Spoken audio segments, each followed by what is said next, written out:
Hi, this is Albert, and today we're going to be talking about how to set up alerts. So, before we start things off, I'd just like to explain that we have two types of alerts.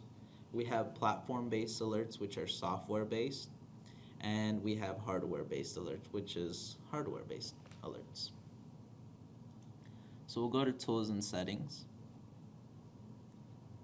Configure Alert Triggers. And here, as you can see, we kind of have a mixture of both hardware and platform-based alerts. When you first start off with us, you'll probably only have a few alerts. Those alerts will be platform-based alerts. So once you start adding more hardware, we can actually create alerts based on the event codes that the device sends. So let's start off with setting up just a regular platform-based alert. So we'll go to Dashboard, and let's click AA Delivery. So now you can set up the alert two ways, either at group level or at an item level. So let's start off with just setting up at group level. Go to Setup Alerts. So when we set up the alert at group level, any item that's under that group will be affected by this alert or is capable of triggering this alert. So we'll set one up here. Looks like we have one set up already. Excessive speed. As you noticed, I can identify which alerts are currently active because of this little asterisk that's to the left of the name. Any alerts that don't have an asterisk, they're not active. So as you can see, this excessive speed is active. So the way we set it up, in this case, we have this set up to trigger if the vehicle, or if any vehicle in this case under AA delivery, goes over 100 miles per hour. We can schedule when this alert is capable of being triggered. In this case, it's 7 days a week, every 24 hours.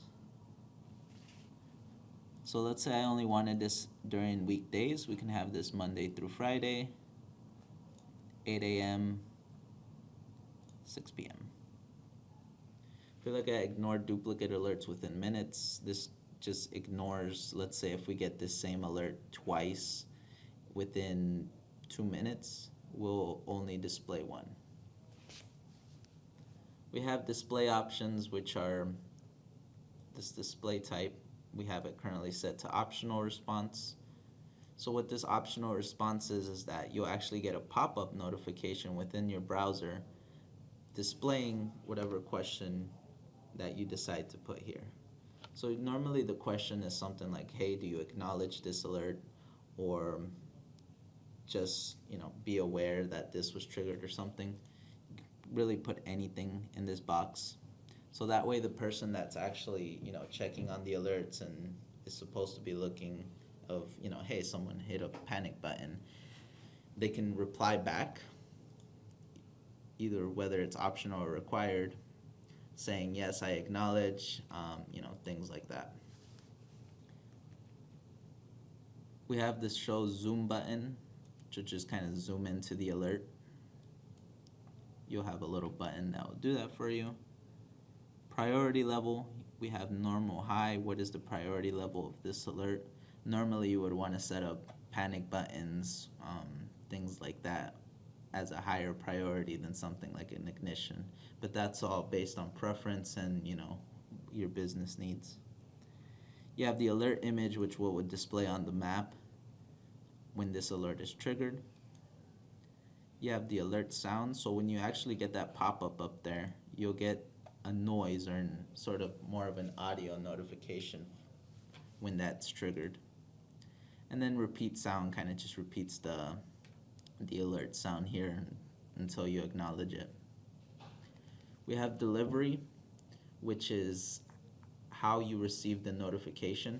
In this case, let's say I wanted to receive whenever any of these items within this group exceeds 100 miles per hour. Just put in my email there, and I would get an email notification for that. Now, there are people that have requested, hey, how do I set up the actual notification to be received by text. So if you want a text message notification, unfortunately, we currently don't support just inputting, let's say, a phone number like I am right here and clicking save. You won't receive this notification. Our system sends out the notification via email. So, but we are still capable of receiving it. You'll just need to add the carrier's email extension towards the end of it. So let's say if it's something like Verizon, I believe it's something like @vtex.com. And what that kind of does is it pretty much has the phone number more of an email. So that way I'll be able to receive just the same way a regular email notification would be, but via SMS. As you can see here, it just says use semicolon between address with no spaces if you want to add multiple people to this notification. And we have the subject and body. This is pretty much what's going to show up in that notification. You can see item level. What we call these are tags. So they just pull data from the database itself. So in this case, item name, it will pull the actual item name that generated this alert. And then what was the trigger name would be excessive speed in this case, and at what time.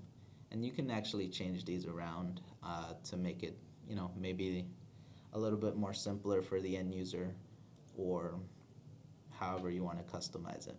So we'll click save. So now this is active and we'll receive notifications for this alert.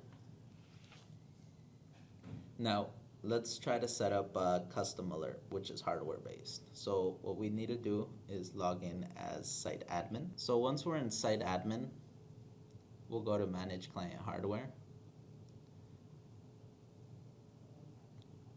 And we'll try something like the GB200. So we'll click the lightning bolt. As you can see, we already have some event codes set up for this. What an event code is sort of a numeric value for the most part, depending on what hardware model or type it is. In this case, it's a numeric value. So let's say when we get the number 1 within the message of the hardware, this signifies that it's a panic. If we get code 71, it's rapid acceleration, code 72, hard brake, and so on and so on. So we have these event codes set up here, but we don't have really a way for any alert or notification to say, hey, this guy, just hit the panic button or took a harsh left turn. So once we have these set up in here, and you can actually add any new events into here depending on the hardware itself. So you just put the event code value here. Caption would be the description, ignition off, ignition on, door open, door closed. And then the column name, usually it's just event or event code. So I'll click close here. Now what we're gonna do is go to the client level. So you can see we had those event codes there. Now we want to create custom alert triggers for those event codes. Go to tools and settings, configure alert triggers again. So on the top right here we have add custom trigger, so click that. And we want to select the hardware name that we were playing around with there, so GB200. We have the column name event just like we saw in the hardware profile. This function, for the most part you're going to be using text equal. All that means is whatever the threshold value here is. Let's say we wanted to set up for the panic one, which was event code 1 that we saw earlier.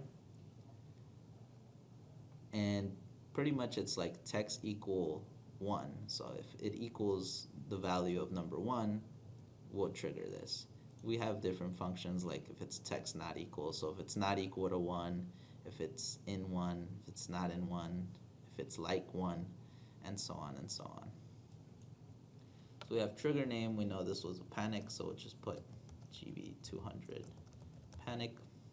And I would recommend you to add the hardware name within the trigger name. only because if you're going to be supporting, different kinds of devices, they might all have panic button, and if you just put panic button as the trigger name, you don't know what device triggered that panic. So I would just put the hardware name somewhere within there. So GV200 panic button. Add a little description here if you want. Subject and body is pretty much the same we saw earlier when we were trying to set up the alert. You can actually change the default of that within here. So if you change it within here, when you go to set up the alert, it would look exactly however you want it here. That way you don't have to modify it every time you're trying to set up the alert. You have these little options here, show visible.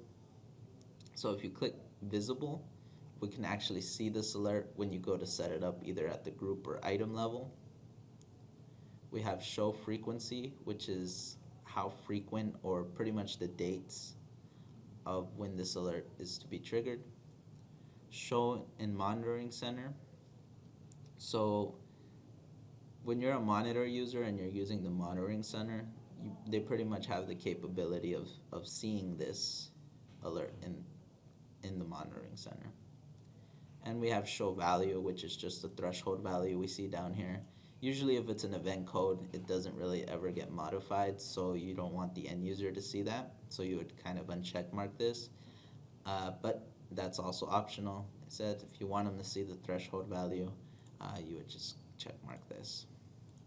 And then the value itself is can be alphanumeric, numeric, could be a numeric range or even a date range, depending on how or what device is setting up the alert. We have the alert image, which, as you remember, is just the image that will show on the map when this gets triggered, and then kind of the default sound you want this alert to use. You can always modify it when you set up the alert, but this is more of a default. And then the threshold value, as you know, it's just the event code. So we'll click save.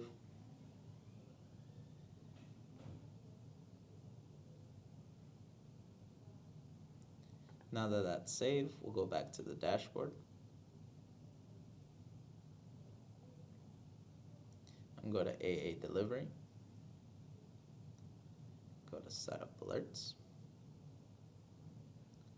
And let's see if we can find our GV200 panic button. Oh, there it is. So now we can set this up. As you can see, I didn't decide to put the show frequency or the show value, so I can't really modify that. And like I said, I would recommend to do that for the end user. I would probably give them the show frequency only because, it's however or whenever they want to set up, but all that is preference. So to actually set it up, it's pretty much the same way we set up the excessive speed before, and that's how you add custom alert triggers.